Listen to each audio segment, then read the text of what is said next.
یہ کہتے ہیں کہ اگر کسی شخص کی بیوہ بغیر کسی شرعی عذر کے عدت نہ گزارے تو کیا حکم شرع ہوگا؟ کیا اس سے مردے کو اذیت اور تکلیف ہوتی ہے؟ دیکھیں، پہلی بات تو یہ کہ عورت کی عدت قرآن پاک سے ثابت ہے اور بالکل واضح طور پہ ثابت ہے، لہٰذا اس کو عدت گزارنا واجب ہے، نہیں گزارے گی تو گناہگار ہوگی۔ اور اتنی دلیری کے ساتھ کہ اگر معاذ اللہ ثم معاذ اللہ وہ حلال سمجھے کہ میرے لیے بالکل حلال ہے تو کفر کا خوف بھی ہو سکتا ہے، لہٰذا ہماری بہنیں یہ عدت گزاریں۔ اچھا، بعض کہتے ہیں ہماری والدہ 80 سال کی ہیں تو کیا اب بھی عدت گزاریں گی؟ جی بالکل، قرآن پاک نے بیوہ کے لیے یا مطلقہ کے لیے کوئی کنڈیشن نہیں رکھی، چاہے وہ کسی بھی ایج کی ہوں گی، انہیں بہرحال عدت گزارنی ہی ہوگی۔ اب اگر بغیر شرعی عذر کے نہیں گزاریں گی تو وہی میں نے بتایا تو گناہگار ہوں گی، اور اگر دلیری کے ساتھ شریعت کا مذاق اڑاتی نظر آئیں تو اسلام سے خارج بھی ہو سکتی ہیں۔ اب میت کو اس کی وجہ سے اذیت ہوگی کہ نہیں ہوگی، اس میں دو صورتیں ہوتی ہیں۔ اگر تو شخص نے خود یہ کہہ کر گیا تھا تو میری عدت مت کرنا، میں تمہیں اجازت دیتا ہوں، پہلی بات تو یہ کہ آپ کو کس نے کہا تھا، یہ کس نے آپ کو اتھارٹی دے دی کہ آپ اجازت دیں گے نہیں دیں گے؟ پہلی بات تو یہ۔ دوسری بات یہ کہ جب اس طرح کی کوئی وصیت کر کے گیا، بالکل اس کو عذاب ہوگا، کیونکہ اس نے اپنے گھر والوں کو ایک گناہ کی اجازت دی ہے اور اللہ تبارک و تعالیٰ اس کے رسول کے مقابل اپنے آپ کو گویا کہ کھڑا کر لیا کہ اللہ فرمائے، رسول فرمائے عدت کرو، اور یہ پپو صاحب کہہ رہے ہیں کہ عدت نہ کرو، تو اس شخص کے لیے پھر آخرت میں رسوائی ہے بہت زیادہ۔ لیکن اگر گھر والے، اس نے مرد نے ایسی کوئی وصیت نہیں کی، عورت اپنے طور پہ کر رہی ہے، تو اللہ تعالیٰ کسی جان کو کسی اور جان کا مکلف نہیں بناتا، نہ وہ کوئی جان کسی اور جان کا بوجھ اٹھائے گی، لہٰذا بیوی پہ وبال ہوگا، شوہر پر نہیں ہوگا۔ ہاں، یہ ضرور ہو سکتا ہے، میں ہمیشہ یہ نشاندہی کرتا ہوں اور خوف ہے کہ اگر گھر کا سرپرست ایک گھر کے اندر مذہبی ماحول نہیں بناتا، اگر مذہب کو آنے داخل نہیں ہونے دیتا، اگر شریعت نہیں سکھاتا، اور اس عدم تربیت اور جہالت کی بنا پر گھر والے گناہ کرتے ہیں، تو یاد رکھیں اس شخص کو اس بات کا مکلف بنایا گیا تھا۔ جب یہ اپنی آزمائش پر نہیں اترا، اس نے اپنی ذمہ داری پوری نہیں کی، تو ان کے گناہوں کا وبال اس کے اوپر بھی ہوگا۔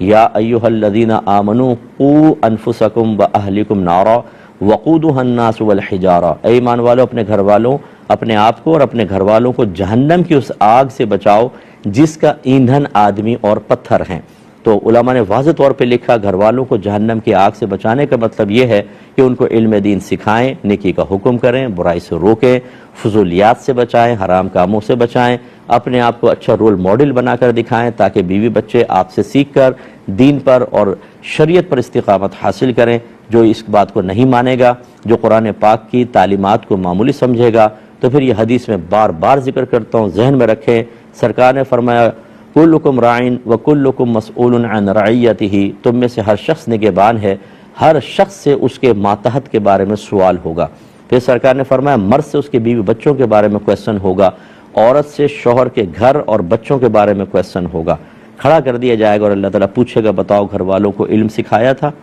گناہ سے روکا تھا، نیکی کا حکم کیا تھا، نہیں کیا تھا؟ اگر شوہر کے اگر نہیں، تو پھر یہ جتنے مزے ہم نے دنیا میں کیے نا، شادی کے بعد بیوی کھانا بنا رہی ہے، چائے بن کر آ رہی ہے، صاحب کپڑے استری والے مل رہے ہیں، بچے ہیں بیٹا یہ لاؤ یہ کرو اور وہ کرو، ایک حکومت مل جاتی ہے سرپرست کو، تو یہ جو حکومت ہے کل اس کا وبال بہت مشکل ہے کہ اس کا آدمی حساب کتاب دے سکے۔ اللہ سمجھ کی توفیق عطا فرمائے۔ کہ اگر شوہر بیوی کو پاکٹ منی نہ دے تو کیا بیوی اس کی خدمت اور اس کے حقوق وغیرہ سے علیحدہ ہو سکتی ہے؟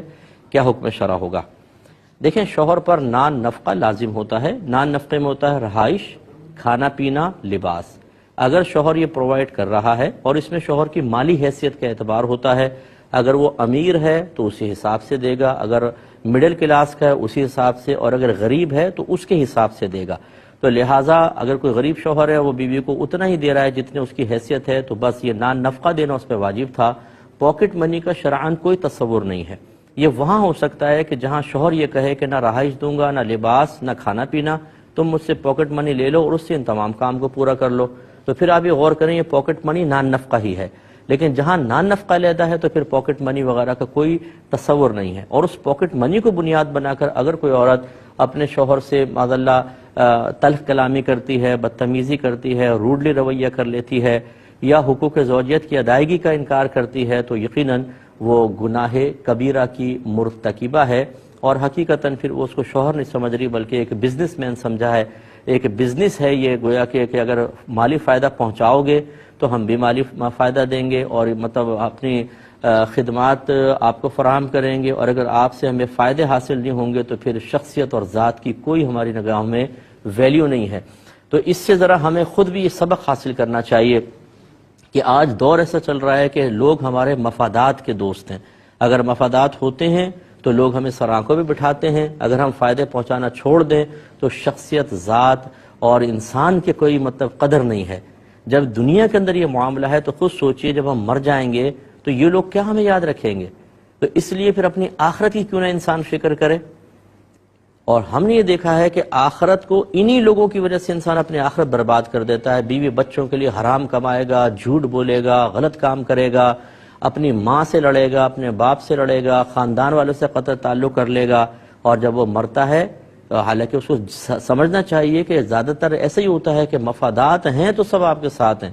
اور بعض اوقات مفادات ختم ہوتے ہیں تو نگاہیں بدل جاتی ہیں، اور آدمی مرتا ہے تو بدرجہ اولیٰ نگاہیں بدل جاتی ہیں۔ پھر آدمی اپنی سزا بھگتتا رہتا ہے کہ یار ان کے لیے میں نے حرام کام کیا اور اب ان کے پاس اتنی بھی فرصت نہیں ہے کہ ہاتھ اٹھا کر دعائیں مانگے۔ تو ایسے مطلب یہ کہ معاملات میں توجہ رکھنی چاہیے اور ہمیں درس حاصل کرنا چاہیے۔ امام صاحب پاؤں کی 10 انگلیاں نہیں لگاتے بلکہ 3 انگلیاں بھی نہیں لگتی، ان کی 1 انگلی لگتی ہے اور دوسری کا تھوڑا سا حصہ لگتا ہے، تو ایسے امام کے پیچھے نماز پڑھنا کیسا ہے؟